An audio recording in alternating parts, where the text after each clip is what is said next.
How to Control Your Mind. Chapter 1. The Forest of Thoughts. The Forest of Thoughts is a powerful introduction to understanding how our mind works and why it often feels like we're not fully in control of it. This chapter compares the mind to a vast, wild forest, full of trees, thoughts, paths, mental patterns, and hidden corners, subconscious beliefs. Each thought we have is like a tree in that forest, and over time, the more we repeat certain thoughts, the more those trees grow strong, tall, and deeply rooted. Some of these thoughts are positive and empowering, like I'm capable or I can grow, but many are planted unconsciously by fear, trauma, or past experiences, such as, I'm not good enough, I always fail, or no one cares about me. This metaphor helps us see that our mind is not the enemy, it's just untamed. And like a forest that hasn't been managed, it grows wildly, sometimes beautifully, sometimes chaotically. The chapter emphasizes that most people are not aware of how much their lives are shaped by automatic, repetitive thoughts. On average, we have more than 60,000 thoughts a day, and the vast majority are the same ones we had yesterday. These recurring thoughts shape our emotions, our decisions, our behaviors, and ultimately, our destiny. The problem is that many of us are not the conscious gardeners of our minds. We let thoughts plant themselves, grow unchecked, and dominate our inner world. We often react rather than respond. For example, if someone criticizes us, we may immediately feel hurt, angry, or defensive. Not because of what they said, but because of an old, unexamined belief that we're not good enough. That's how the forest of thoughts operates. It echoes our past unless we consciously step in. What makes this chapter especially meaningful is how it encourages compassionate awareness. It doesn't shame you for having negative thoughts. Instead, it invites you to become curious about them. Where did this thought come from? Is it true? Is it serving me? Just like walking through a forest and noticing which paths lead to beautiful views and which lead to cliffs, you begin to observe your thoughts instead of being overwhelmed by them. This act of observation is the first key to mental control. The more aware you become of your thoughts, the more choice you have about which ones to follow, which ones to question, and which ones to let go of. The chapter also introduces the idea of thought tagging, a technique that helps you name and label your thoughts without judgment. For example, when you notice yourself thinking, I'll never succeed, you can tag it as self-doubt or old programming instead of believing it as truth. This small act creates distance between you and the thought, allowing you to respond with wisdom rather than react with emotion. Over time, this distance builds clarity, emotional strength, and inner peace. In essence, Chapter 1 helps you take the first step toward mastering your mind, not by fighting your thoughts, but by becoming conscious of them. It teaches that the mind is like a forest that needs tending. You are the gardener, the observer, the walker of the path, and you have the power to shape it. With gentle awareness and consistent practice, you can clear out the overgrown weeds of fear, plant new seeds of confidence and peace, and build mental trails that lead you toward a life of intention, clarity, and self-control. This is not just about controlling thoughts. It's about reclaiming the authority of your inner world, one mindful step at a time. Chapter 2. The Cave of Reaction. The book takes us into one of the most powerful and hidden areas of the mind, the place where our emotions take over before we even know what's happening. This cave is a symbol of the deep emotional triggers and automatic reactions we all have. It's that mental space where, in a split second, we can go from calm to angry, from confident to insecure, or from motivated to afraid, often without understanding why. These reactions are not conscious decisions. They are deeply rooted emotional responses formed from our past experiences, traumas, upbringing, and beliefs. Just like a dark cave that we rarely explore, these reactions often lie buried in our subconscious, controlling our behavior from the shadows. Every time we feel insulted and lash out or get anxious and withdraw, we are responding from this cave, not from conscious awareness, but from emotional habit. This chapter explains that most of us live in a cycle of reaction, repeating the same emotional patterns over and over. If someone criticizes us, we might feel the same anger we felt as a child when a parent scolded us. If we fail at something, we might automatically feel worthless, because long ago we were taught that failure meant we weren't good enough. These emotional patterns get wired into our nervous system, creating neural pathways that make certain reactions feel automatic. The mind, trying to protect us, pulls from past memories and assumes the worst, reacting without giving us time to think. But while this helped us survive, in the past it often hurts us in the present. It damages relationships, kills motivation, and robs us of peace. The most powerful idea in this chapter is that we don't have to stay trapped in he cave. The author introduces the concept of response over reaction, teaching that the moment we become aware of what's happening inside us, we gain the power to pause and choose a better way. This pause is like turning on a flashlight in the cave. It allows us to see what we're feeling, name it, and decide how to handle it. One useful tool introduced here is called the 3-second rule.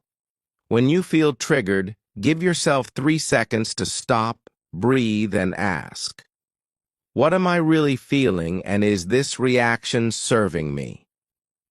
These few seconds create a gap between the emotion and the action. And in that gap, your power to change your life is born. This chapter also encourages you to reflect on your most common emotional reactions. What makes you angry, fearful, jealous, or defensive?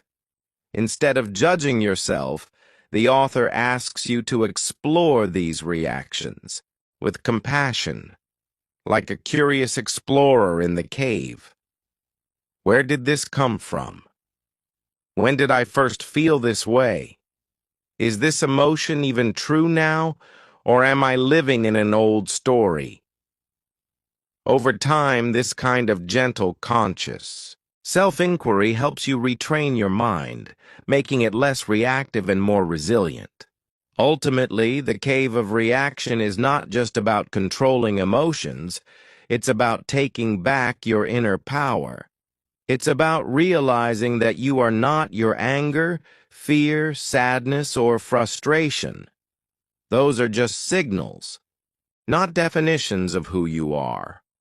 By shining the light of awareness into your inner cave, you begin to heal the emotional wounds, break the chains of automatic behavior, and step into a new level of self-mastery.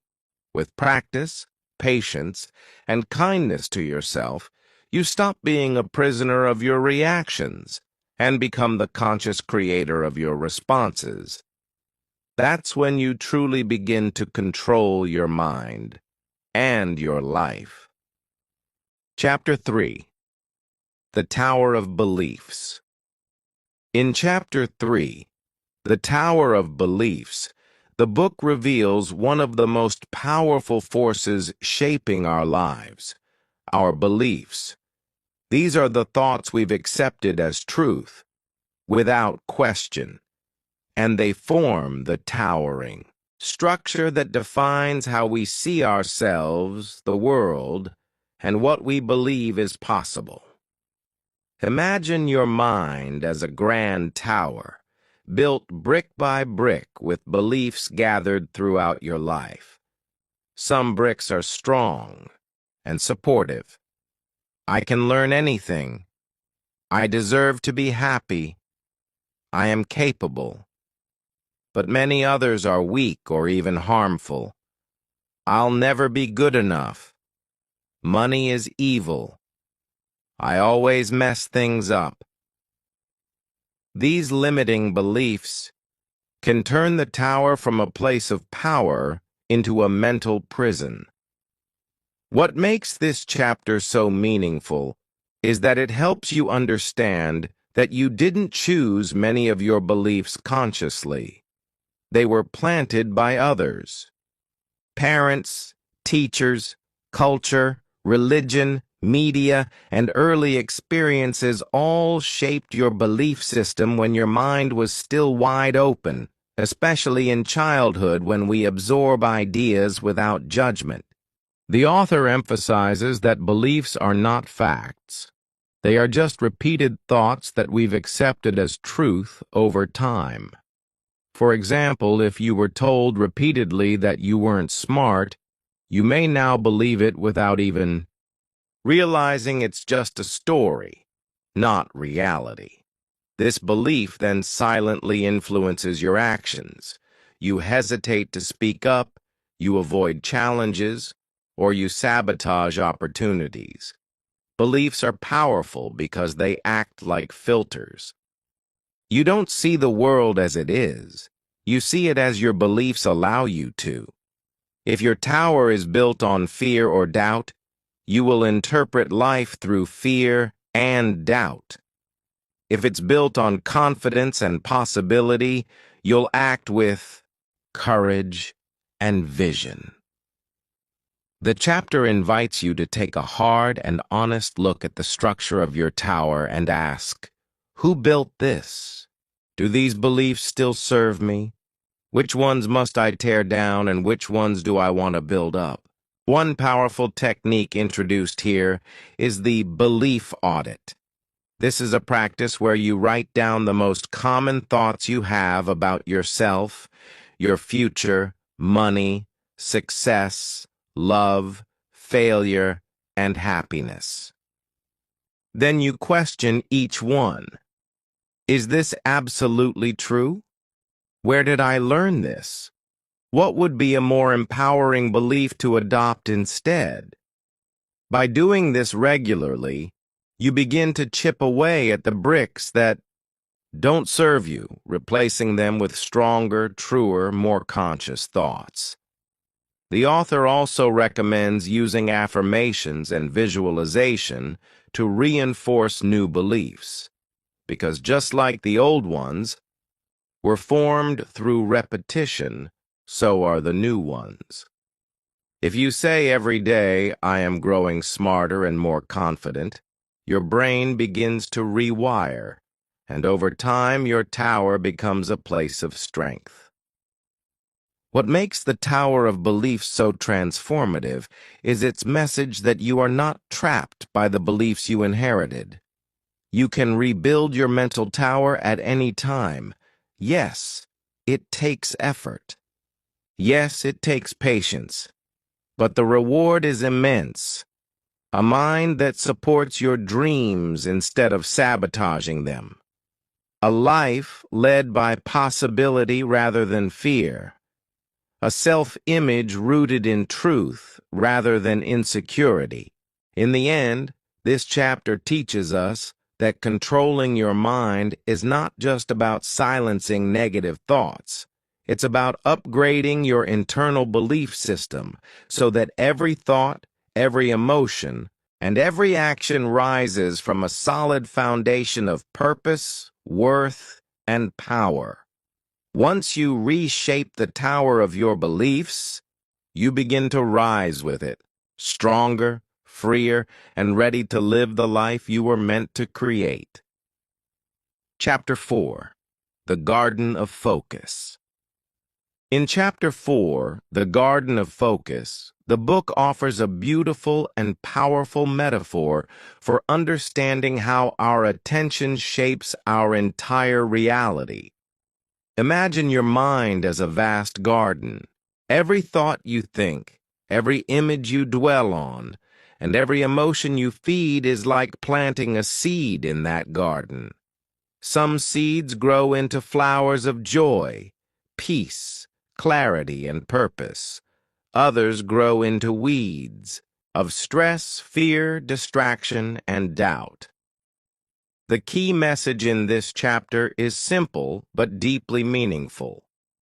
Whatever you focus on, you feed. And whatever you feed, grows.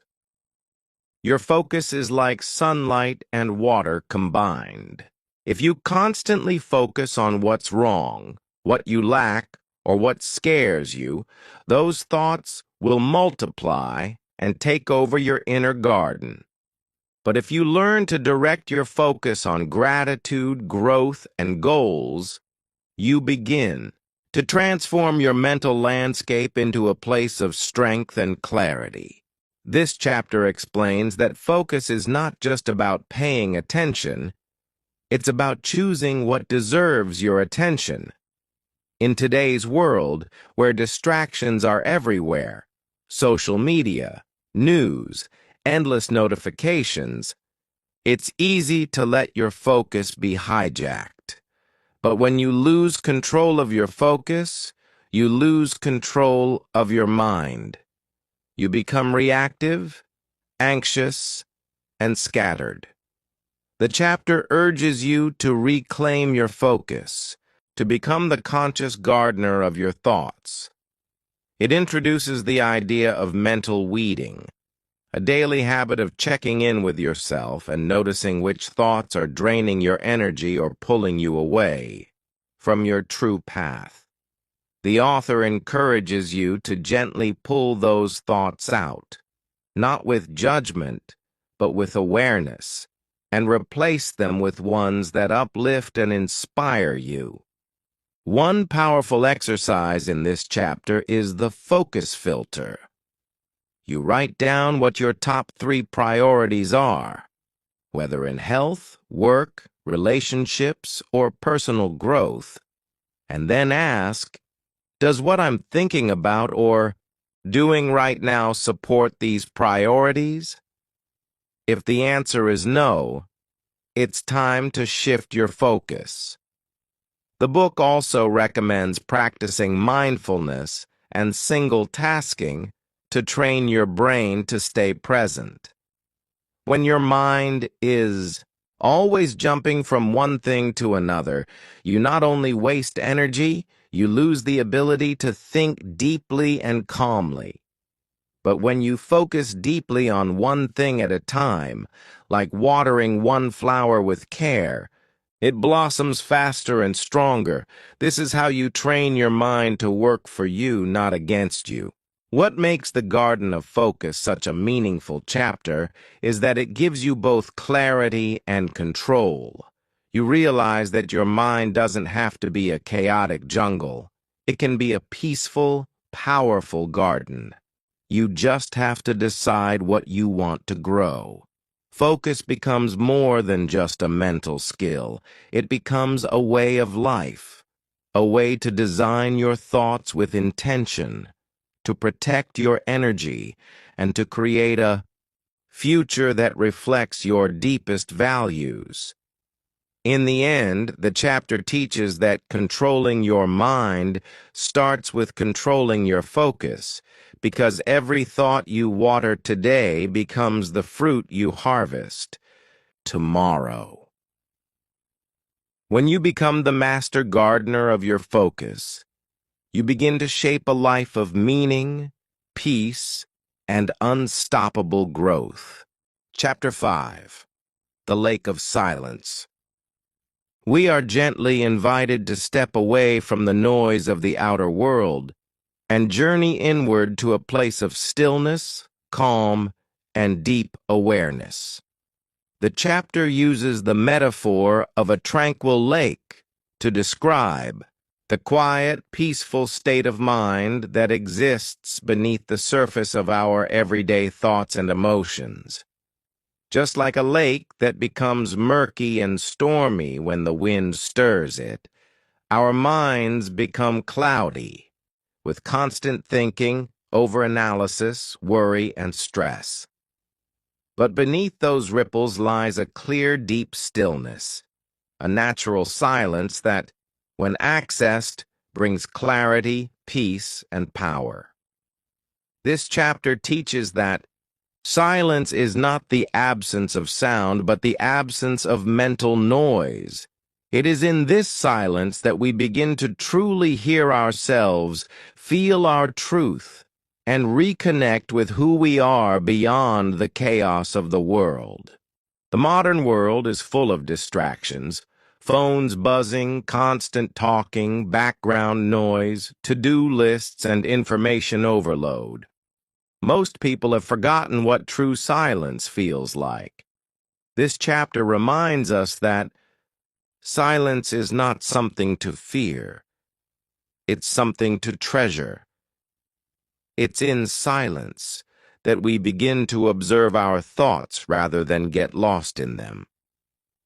Just like standing beside a still lake allows us to see our reflection clearly, sitting in silence allows us to see our mind clearly. We begin to notice how our thoughts rise and fall like waves, how emotions come and go, and how most of what we stress about is temporary. The author emphasizes that you are not your thoughts. You are the one who observes them, and the best way to step into that role is through the practice of silence. One of the core practices shared in this chapter is mindful stillness.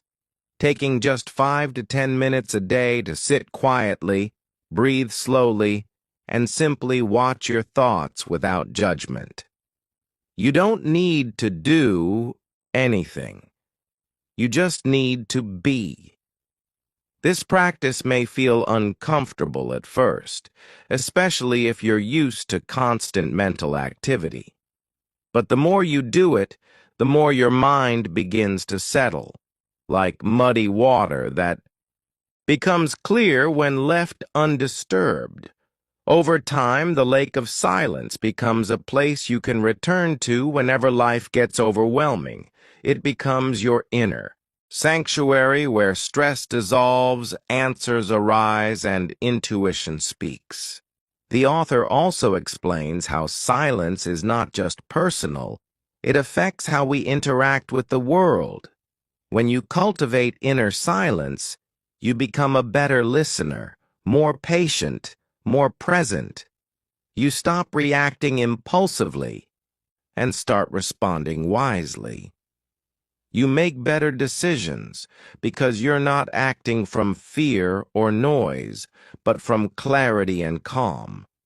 In this way, silence becomes a superpower, a quiet strength that anchors you no matter how noisy the outside world gets.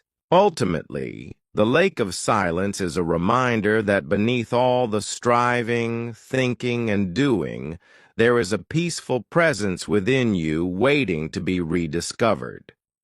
You don't have to look for it in the world. You already have it inside. When you learn to embrace silence, not only do you quiet your mind, but you also awaken your spirit. You begin to control your mind not through force, but through presence. In that deep stillness, you remember who you truly are. Not your thoughts, not your worries, but a calm and powerful soul who can handle anything. And from that space, the journey of self-mastery truly begins. Chapter 6. The Return Home. The journey of mastering the mind comes full circle, not by arriving at some distant place, but by returning to the quiet power hat was within you all along. This chapter is deeply symbolic, representing the moment when you stop searching outside for control, happiness, or clarity, and finally realize that everything you've been looking for has always lived within you. The home spoken of here is not a physical location. It is your true self, the calm observer beneath your thoughts, emotions, and fears. After exploring the forest of thoughts, surviving the cave of reaction, climbing the tower of beliefs, tending the garden of focus, and resting by the lake of silence, you now understand how your mind works and how to live in harmony with it. This chapter is meaningful because it teaches that real control doesn't mean forcing your mind to be silent or perfect. It means becoming so aware, so present, and so in tune with yourself that your thoughts no longer control you. The return home is about integration. All the lessons from previous chapters are not meant to be practiced separately, but to be woven into your daily life. It's about catching your reactions before they explode, questioning your limiting beliefs before they settle in, choosing what to focus on even when the world pulls at your attention, and returning to silence when your thoughts get too loud. It's about living each day with awareness, choosing responses over impulses, peace over panic, and wisdom over noise. You are no longer a passenger in your mental journey. You are the pilot. The book reminds us that you don't need to control every thought. You just need to notice them, guide them gently, and stay rooted in who you are. That is true mental mastery, not perfection but presence. One of the most empowering ideas in this final chapter is that your mind is your greatest tool when it is aligned with your heart. When you listen to your deeper self, the part of you that knows what really matters, you begin to live more intentionally. You act with clarity, you speak with truth, and you make choices that reflect your highest self. The return home is about living from that space, not just when things are peaceful, but especially when life gets chaotic. The author encourages you to create daily rituals that keep you grounded: morning stillness, mindful breathing, journaling, gratitude, conscious pauses, or simply asking yourself, is this thought helping me or hurting me? These practices don't take hours. They just take intention. Ultimately, the return home is not an ending. It's a new beginning. It's the moment you realize that your thoughts are like waves, but you are the ocean. That no matter what happens in the world, you can return to a place of peace, clarity, and strength at any moment, because it lives within you. You've learned that controlling your mind isn't about becoming someone else. It's about coming home to who you've always been: calm, capable, aware, free. And as you walk forward from this chapter, you carry not just knowledge, but transformation. You've become the master of your mind, the gardener of your focus, the builder of your beliefs, and the keeper of your inner silence. You've come home at last, and from here, anything is possible.